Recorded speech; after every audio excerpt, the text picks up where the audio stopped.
सुमित्रा की सास दौड़कर रसोई में जाती है तो देखते सुमित्रा ने अपने दोनों हाथ आसमान की तरफ उठाए हुए हैं। उसकी उंगलियां पीछे की तरफ मुड़ी हुई हैं और उसकी आंखें लगातार गोल गोल घूम रही हैं। और जगदीश भी बाहर गली में उसके अंतिम संस्कार की तैयारी करने लगता है। अचानक से 30-35 मिनट के बाद सुमित्रा अपनी जगह पर खड़ी हुई है और काफ़ी अजीब तरीके से चारों तरफ देख रही है।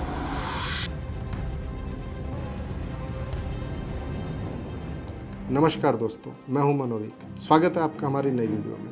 आज की इस वीडियो में हम स्पिरिचुअल और रियल वर्ल्ड के बीच की दूरी मिटाते हुए एक इंसिडेंट के बारे में बात करेंगे। श्रीमद् भागवत गीता के दूसरे अध्याय के 22वें श्लोक में श्री कृष्ण कहते हैं, जिस प्रकार से एक मनुष्य अपने कपड़े पुराने होने पर उन्हें बदल लेता है, उसी प्रकार से कोई शरीर नष्ट होने पर आत्मा भी अपना शरीर बदल लेती है। ये एक स्पिरिचुअल स्टेटमेंट है, लेकिन क्या हो अगर कोई आत्मा किसी दूसरे शरीर पर कब्जा कर ले, वो भी थोड़े टाइम के लिए नहीं लेकिन काफ़ी सालों के लिए। उत्तर प्रदेश के फर्रुखाबाद जिले में एक गांव है गद का नंगला। वहाँ पर रहते थे छोटे राम, जो कि ठाकुर जाति से संबंध रखते थे। 1968 में उनके यहाँ पर एक बेटी ने जन्म लिया, जिसका नाम रखा जाता है सुमित्रा।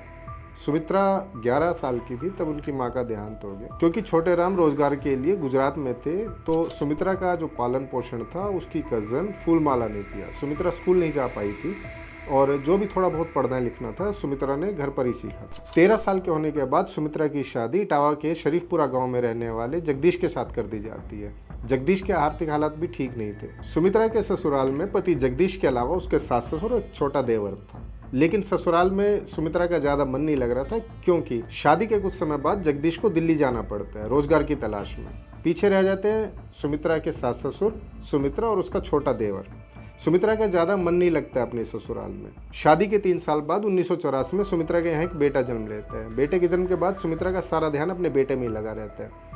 घर के छोटे मोटे काम जैसे पानी लाना, खेती करना और घर के जो किचन के काम थे वो सुमित्रा करती रहती है। क्योंकि शरीफपुरा एक छोटा गांव था, तो वहाँ पर बिजली की सुविधा या नल की सुविधा, पानी की सुविधा इतनी नहीं थी। सभी लोग वहाँ पर कुएं से ही पानी लेकर आते थे, तो जाहिर है सुमित्रा भी कुएं पर ही पानी लेने जाती थी। बात है अप्रैल 1985 की। शाम का समय था। सुमित्रा अपने बेटे को लेकर पानी लेने जाती है कुएं पर। वो कुएं से पानी खींचती है, अपने बर्तन में पानी डालती है, एक हाथ में अपने बेटे को लेती है और दूसरे हाथ में पानी का बर्तन लेती है।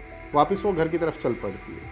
कुएं से थोड़ी दूर जाते ही रास्ते में अचानक से सुमित्रा मूर्ति की तरह खड़ी हो जाती है, बिल्कुल स्टैचू की तरह, ना हिलती है ना डुलती है। अचानक से सुमित्रा के हाथ से पानी का बर्तन गिर जाता है। पानी के बर्तन के गिरने की आवाज़ सुनकर आसपास के लोग उस तरफ देखते हैं। वो देखते हैं कि सुमित्रा ने अपना एक हाथ आसमान की तरफ उठाया हुआ। उसकी उंगलियां जो थी पीछे की तरफ मुड़ी हुई थी, आंखें घूम रही थी और दांत लगातार किटकिटा रही थी सुमित्रा, और काफ़ी अजीब आवाज़ आ रही थी उसके मुंह से। उसके दूसरे हाथ में बच्चा था और उसे काफ़ी जोर से उसने भींचा हुआ था। कुछ महिलाएं व लोग उसके चारों तरफ इकट्ठा हो जाते हैं, लेकिन कोई भी उसके नज़दीक नहीं जा रहा होता है। जैसे कि गांव में एक वहम होता है कि ये शायद भूत प्रेत ने सुमित्रा को पकड़ लिया है, तो इस वजह से कोई भी उसके पास जाने की हिम्मत नहीं करता है। लेकिन वो अपने बेटे को लगातार भींचे जा रही थी एक हाथ से, तो कुछ महिलाएं हिम्मत करती हैं और उसके हाथ से उसके बेटे को ले लेती है। करीब 10-15 मिनट तक ये स्थिति रहती है। उसके बाद सुमित्रा अचानक ठीक हो जाती है। सामान्य होने के बाद सुमित्रा अपने आसपास इकट्ठे हुए लोगों को काफ़ी हैरानी से देखती है। वो अपने बेटे को अपनी गोदी में लेती है और वापस अपने घर चली जाती है। कुएं पे जो महिलाएं इकट्ठी हुई थी या लोग थे, वो आपस में बातें बनाने लगते हैं। सब कुछ बातें करते हुए कहता है इस पर देवी का प्रकोप आ गया, कोई कहता है इस पर भूत आ गया। तो आपस में ऐसी बातें चलती रहती है जैसे गांव में होती है। इस घटना के कुछ दिन बाद सुमित्रा रसोई में खाना बना रही थी। उसका लड़का अपनी दादी के साथ बाहर आंगन में खेल रहा था। अचानक सुमित्रा की सास को रसोई में से कुछ अजीब आवाजें आई। सुमित्रा की सास दौड़कर रसोई में जाती है तो देखती है सुमित्रा ने अपने दोनों हाथ आसमान की तरफ उठाए हुए हैं। उसकी उंगलियां पीछे की तरफ मुड़ी हुई हैं और उसकी आंखें लगातार गोल गोल घूम रही थी। साथ ही वो दांत भी लगातार किटकिटाई जा रही थी। सुमित्रा की सास ये हालत देखकर काफ़ी घबरा गई और वो चिल्लाने लगी, जिसकी आवाज़ सुनकर पड़ोसी और गांव वाले भी उसके पास इकट्ठे हो गए। गांव वालों ने सुमित्रा की सास को बताया कि सुमित्रा की पहले भी ऐसी हालत हो चुकी है। सुमित्रा की यह हालत करीब 15-20 मिनट तक रहती है। उसके बाद सुमित्रा नॉर्मल हो जाती है। लेकिन हैरानी की बात थी कि सुमित्रा को इस बारे में कुछ भी याद नहीं रहता है। इस घटना के बाद सुमित्रा के ससुराल वाले काफ़ी डर गए थे। आसपास के लोगों ने सुमित्रा के ससुराल वालों को राय दी कि इसके पति को बुला लिया जाए। उसके बाद उसके पति को बुला लिया गया। जगदीश के वापस आने पर सुमित्रा कुछ दिन सामान्य रही, लेकिन एक दिन अचानक से आंगन में खड़े होकर सुमित्रा की वही स्थिति हो गई। जगदीश के आने के बाद सुमित्रा ने अपने बेटे से कुछ दूरी बना ली, क्योंकि उसे डर था कहीं उस अवस्था में वो अपने बेटे को कोई नुकसान न पहुंचा दे। लेकिन फिर एक दिन सुमित्रा आंगन में खड़ी थी और वो दोबारा उसी अवस्था में आ जाती है। लेकिन इस बार उसके दांत नहीं खटखटा रहे थे, बल्कि वो कुछ बड़बड़ाई जा रही थी। लोगों ने उसे सुनने की कोशिश की, पर कुछ समझ नहीं पाए।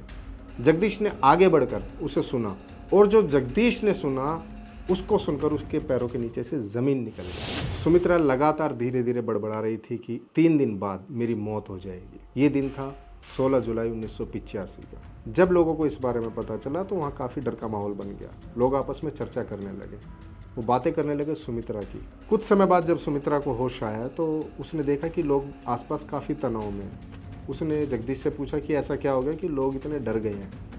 जगदीश ने उसे कुछ नहीं बताया, लेकिन बार बार कहने पर जगदीश ने उसे बताया कि सुमित्रा, तुमने ये कहा है कि मैं 3 दिन बाद मर जाऊंगी। अब आता है तीसरा दिन, यानी कि 19 जुलाई 1985 का दिन। गांव में पूरी तरह से ये चर्चा का विषय था, क्या सुमित्रा जिंदा रहेगी या सुमित्रा की मौत हो जाएगी। और वहाँ पर सुमित्रा के ससुराल में, यानी कि उसके घर में भी यही चर्चा का विषय बना हुआ था। सुमित्रा के ससुराल में सभी लोग डरे हुए थे, उसके सास ससुर, उसके पति और खुद सुमित्रा भी। सुमित्रा ये डिसाइड करती कि वो पूरा दिन कहीं पर भी नहीं जाएगी, ना कुएं पर पानी लेने जाएगी, ना रसोई में कोई काम करेगी। उसने अपने बच्चे से भी दूरी बना ली थी, कहीं उसके साथ कुछ अनहोनी ना हो जाए। पूरे दिन कमरे में बैठे रहने के कारण सुमित्रा को घुटन होने लगी थी। उस घुटन से राहत पाने के लिए सुमित्रा अपने घर के दरवाजे पर खड़ी हो जाती है और गली में आते जाते लोगों को देखने लगती है। कुछ देर बाद सुमित्रा की एक सहेली उस गली से गुजरती है।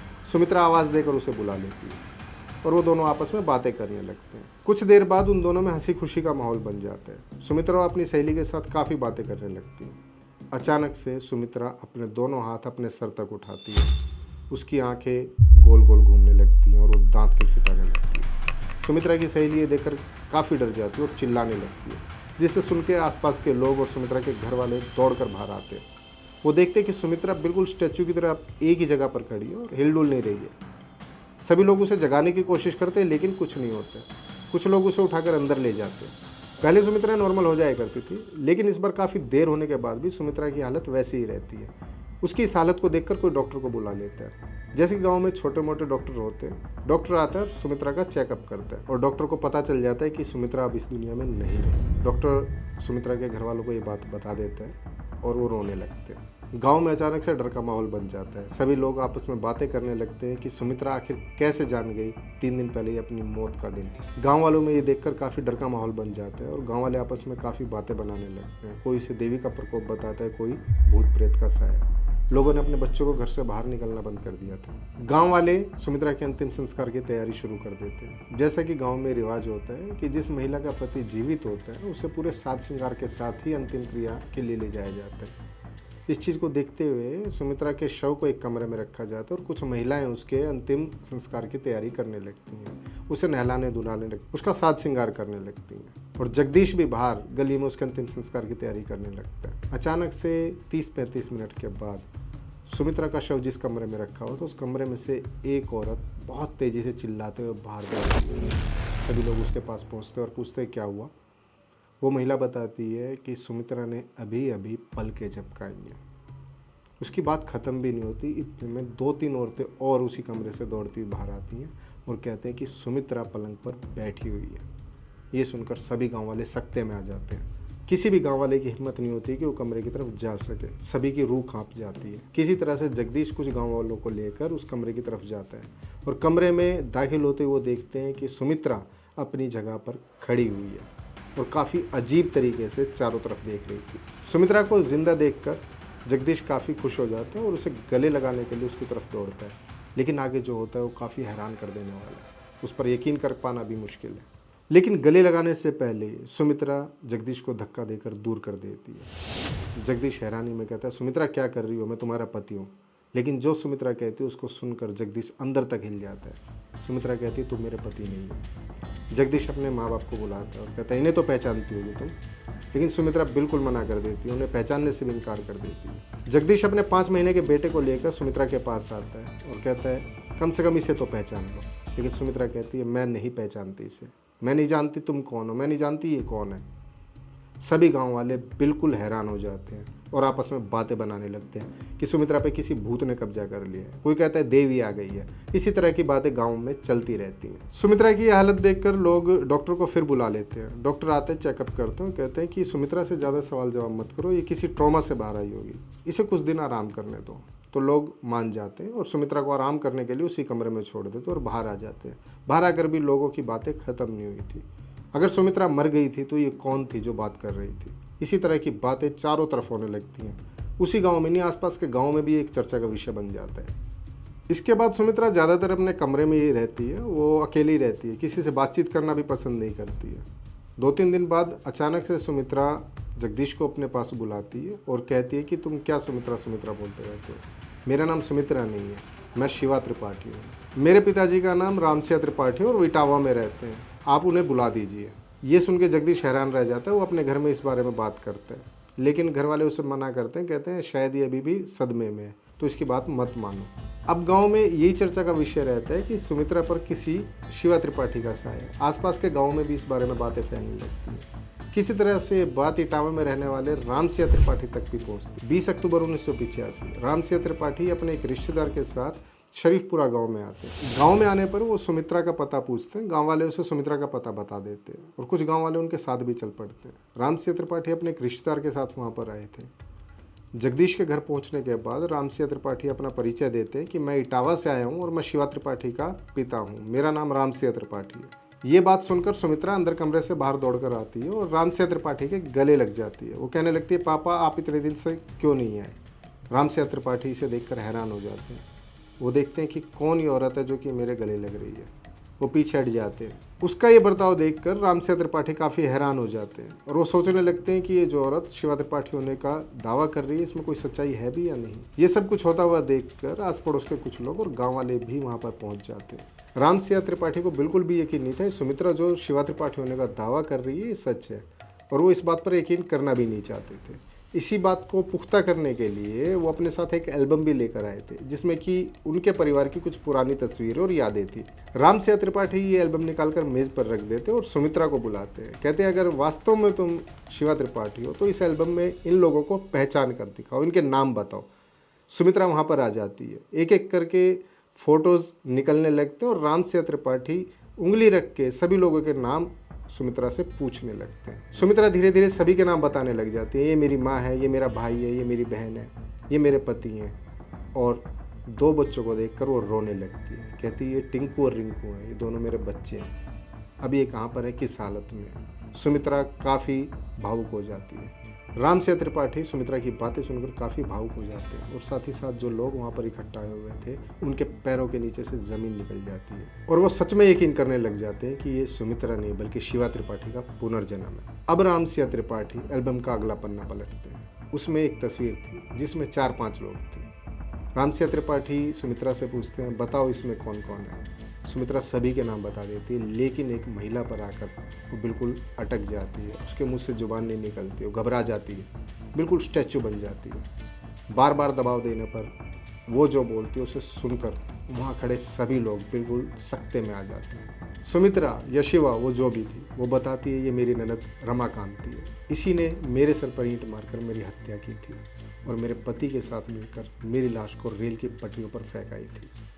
सभी लोग बिल्कुल शांत हो जाते हैं। वहाँ का माहौल काफ़ी गमगीन हो जाता है। 1962 में इटावा के सेवपुर गांव में रामसिंह त्रिपाठी के यहाँ पर एक बेटी का जन्म होता है। उसका नाम रखा जाता है शिवा त्रिपाठी।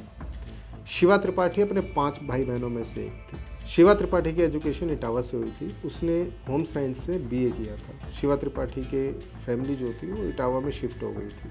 18 साल के होने पर शिवा त्रिपाठी की शादी एक छोटे से कस्बे डेबियापुर में रहने वाले छेदीलाल के साथ कर दी जाती है। छेदीलाल की आर्थिक स्थिति इतनी ठीक नहीं थी, उसके घर पर भी लोग कम एजुकेटेड थे। शिवा त्रिपाठी क्योंकि ज़्यादा पढ़ी लिखी थी, इस कारण से उसकी सास और ननद के साथ उसकी ज़्यादा बन नहीं पाती थी। उन लोगों के रहन सहन में भी काफ़ी अंतर था। आए दिन उनके घर में इस चीज़ को लेकर काफ़ी तनावपूर्ण स्थिति बनती रहती थी।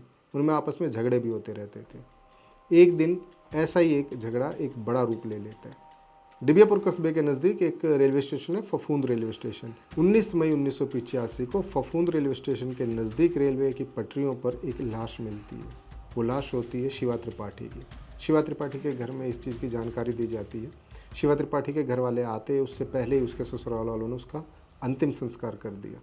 इस चीज़ को लेकर एक केस भी कर दिया जाता है, लेकिन सबूतों के अभाव में शिवा त्रिपाठी के ससुराल वालों को बरी कर दिया जाता है और शिवा त्रिपाठी के घर वाले भी इसको आत्महत्या मानकर आगे कार्रवाई नहीं करते। लेकिन कुदरत ने कुछ ऐसी करवट ली कि अब शिवा त्रिपाठी अपने पिता के आमने सामने थी। वो बताती कि उसने आत्महत्या नहीं की, बल्कि उसके ननद ने उसकी हत्या की थी। ये बात सुनकर शिवा त्रिपाठी के पिता यानी कि राम सिंह त्रिपाठी सुमित्रा के ससुराल वालों से रिक्वेस्ट करते कि वो सुमित्रा को उनके साथ इटावा भेज दे। साथ ही वो जगदीश को भी वहाँ पर छोटी मोटी नौकरी दिलवा देते हैं। सुमित्रा के ससुराल वाले इस चीज़ को मान जाते हैं और जगदीश के साथ सुमित्रा, जो कि अब शिवा त्रिपाठी थी, इटावा चली जाती है अपने पिता के साथ। जगदीश वहाँ पर रहकर छोटा मोटा काम करने लगते हैं। कुछ महीनों तक वो दोनों वहीं पर रहते हैं, लेकिन किसी तरह के मनमुटाव के कारण बाद में सुमित्रा और जगदीश वापस शरीफपुरा अपने गांव आ जाते हैं। गांव आने के बाद जगदीश और सुमित्रा, जो कि अब शिवा त्रिपाठी थे, एक सामान्य जीवन जीते हैं। सुमित्रा अब अपने बच्चे का काफ़ी ध्यान रखती है। जब उससे पूछा जाता है कि पहले तो तुम ऐसा नहीं करती थी, तो सुमित्रा, जो कि अब शिवा त्रिपाठी थी, वो कहती है कि अगर मैं इस बच्चे का यहाँ पर अच्छे तरीके से पालन पोषण करूँगी तो मेरे बच्चे टिंकू रिंकू का भी कहीं ना कहीं कोई ना कोई अच्छे तरीके से पालन पोषण कर ही देगा। ये बात आसपास के गाँव और आसपास के ज़िलों में काफ़ी फैल जाती है। कुछ लोकल मीडिया और प्रेस भी इस बात को अपने अखबार में छापते हैं। इस इंटरेस्टिंग इंसिडेंट को सुनकर रिइंकार्नेशन स्पेशलिस्ट डॉक्टर इयान स्टीवनसन और उनकी सहयोगी डॉक्टर सतवंत पसरीचा, जो कि वर्जीनिया यूनिवर्सिटी अमेरिका से ताल्लुक़ रखते थे, वो भारत में आते हैं। ये भारत की पहली और शायद इकलौती पुनर्जन्म की ऐसी घटना है जिसे कि इन साइंटिस्ट्स ने भी सच बताया है। इसी तरह के सामान्य ज़िंदगी जीते हुए सुमित्रा या शिवा त्रिपाठी, उसकी डेथ हो जाती है 1998 में। 13 साल तक शिवा त्रिपाठी सुमित्रा के शरीर में रहती है। उसके बाद उनकी मौत हो जाती है। इसके 2 साल बाद जगदीश भी दुनिया से चला जाता है। इस घटना से जुड़े हुए लोग आज भी इटावा में मौजूद हैं और इस चीज़ के गवाह हैं। अब इसे पुनर्जन्म कहें या इसे परकाया प्रवेश, जिसे कि इंग्लिश में वॉक इन कहा जाता है, और जैसे कि श्री कृष्ण ने भी कहा है कि आत्मा अपना शरीर बदल लेती है, तो क्या ये पॉसिबल है? पुनर्जन्म से जुड़े हुए और भी काफ़ी किस्से कहानियाँ मौजूद हैं। उस बारे में हम आगे के वीडियोज़ में आपको बताते रहेंगे। इस वीडियो से जुड़े हुए कोई भी क्वेश्चन या सजेशन हो तो आप कमेंट बॉक्स में हमसे पूछ सकते हैं। तो जल्दी मिलते हैं अगली वीडियो में। तब तक के लिए नमस्कार। अगर आपको ये वीडियो पसंद आई हो तो आप इसे शेयर कीजिए, लाइक कीजिए और इस चैनल को सब्सक्राइब कीजिए। धन्यवाद।